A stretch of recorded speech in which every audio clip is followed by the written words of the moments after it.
जो दूसरों के लिए कुआं खोदता है वो खुद ही गिरता है।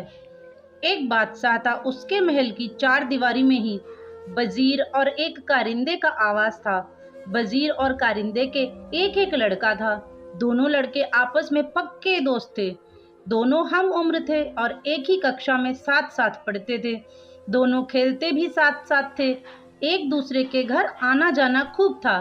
कारिंदे का लड़का वजीर को चाचा कहता था और जो भी काम वजीर कराता था कर देता था। बादशाह के कोई संतान नहीं थी। वह कारिंदे के लड़के को बहुत प्यार करता था।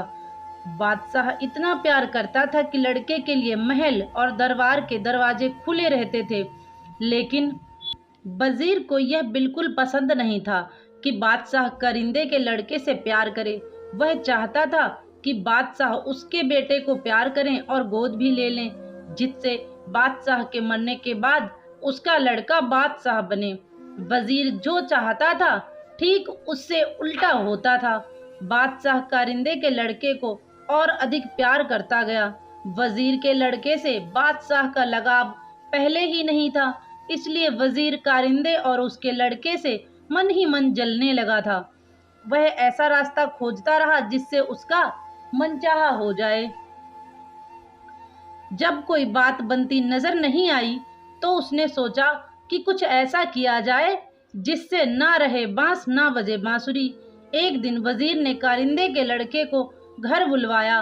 घर आने पर वजीर ने उसे एक रुमाल और पैसे देकर गोश्त लाने के लिए कहा। वजीर ने बताया कि गोश्त बाजार में फलां गली में नुक्कड़ वाली दुकान से लाना है। लड़के ने रुमाल लिया, पैसे संभाले और चल दिया। रास्ते में कुछ लड़के गुल्ली डंडा खेल रहे थे। उनमें वजीर का लड़का भी था। वजीर के लड़के ने कारिंदे के लड़के को आते देखा तो चिल्लाकर पुकारा, भैया कहाँ जा रहे हो? उसने कहा, मैं गोश्त लेने जा रहा हूँ। वजीर के लड़के ने कहा कि गोश्त मैं ले आऊंगा, तू मेरा दांव उतार दे।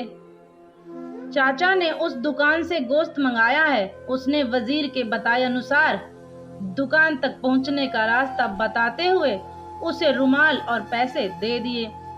वजीर का लड़का गोश्त लेने के लिए चला गया और कारिंदे का लड़का दांव उतारने लगा। चलते चलते वजीर का लड़का उसी दुकान पर पहुंच गया। उसने पैसे और रुमाल देते हुए कहा कि इसमें गोश्त बांध दो। कसाई ने रुमाल को पहचान लिया। इस रुमाल में निशान बना हुआ था। इसी रुमाल को वजीर ने दिखाया था और कहा था कि जो लड़का इस रुमाल को लेकर गोश्त लेने आए उसका काम तमाम कर देना। उसके एवज में वजीर ने पैसे भी दिए थे। इस काम के लिए कसाई ने अंदर एक भट्ठी जलाकर पूरी तरह तैयार कर रखी थी। कसाई ने रुमाल और पैसे लेकर कहा कि यहाँ बैठ जाओ, अभी गोश्त बांचता हूँ। उस समय दुकान पर कोई ग्राहक नहीं था। वजीर का लड़का जैसे ही अंदर पहुंचा, कसाई ने उसे पकड़कर जलती हुई भट्टी में झोंक दिया। उधर दांव उतारने के बाद कारिंदे का लड़का घर पर चला गया। लगभग 2 घंटे बाद वजीर अपने घर से निकला। उसी समय कारिंदे का लड़का भी अपने घर से निकला। महल की चार दीवारी में ही दोनों का आमना सामना हो गया। वजीर पूछता उससे पहले ही कारिंदे के लड़के ने कहा, चाचा भैया गोश्त ले आया। इतना सुनते ही जैसे वजीर को सांप ने डस लिया हो। फिर कारिंदे का लड़का बोला, चाचा रास्ते में भैया मिल गया था। उसने मुझसे पूछा कि कहाँ जा रहे हो। मैंने कहा कि चाचा ने गोश्त मंगाया है, लेने जा रहा हूँ। उसने मुझसे जबरदस्ती रुमाल और पैसे ले लिए और बोला कि तू मेरा दांव उतार दे, मैं गोश्त लेकर आ रहा हूँ। मैंने दुकान का रास्ता बता दिया था। वजीर की आंखों के सामने अंधेरा छा गया और वापस घर आकर बैठ गया। उसकी बेगम ने उसकी हालत देखी तो हाय अल्लाह क्या हो गया इन्हें कहकर बेचैन हो गई। वजीर बड़बड़ा रहा था, जो कुआं खोदता है वही गिरता है।